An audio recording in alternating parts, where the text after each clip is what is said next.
سالي افو. الدرس اللي فات شرحنا مع بعض تعبيرات الاستحسان، وقلنا ان كلمة استحسان معناها الاعجاب بشيء ما. يعني ممكن اشوف حاجة عجبتني، او ممكن اشوف حاجة جميلة، او عايزة اقول انا بحب حاجة معينة. فبالتالي هنستخدم تعبير من تعبيرات الاستحسان اللي عرفناها مع بعض قبل كده. قلنا ان كلمة استحسان بالفرنسي معناها appréciation. اليوم هنشرح مع بعض تعبيرات عدم الاستحسان ديبريسياسيون. احنا عرفنا يعني ايه كلمة استحسان.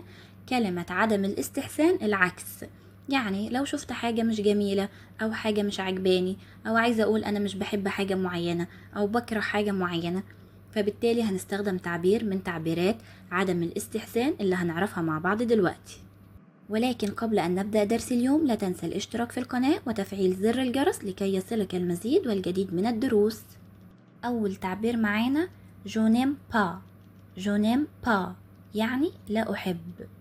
تاني تعبير je déteste. je déteste أنا أكره. ça ne te va pas. ça ne te va pas هذا لا يناسبك. c'est démodé. c'est démodé معناها موضة قديمة. يعني مثلا أنا لو عندي لبس أو زي بقاله كام سنة بقول عليه موضة قديمة أو ليس على الموضة. c'est horrible. c'est horrible هذا بشع أو شنيع. c'est nul. c'est nul هذا سيء. c'est moche. c'est moche هذا سيء أو رديء. bof وهو صوت بيدل على الضجر.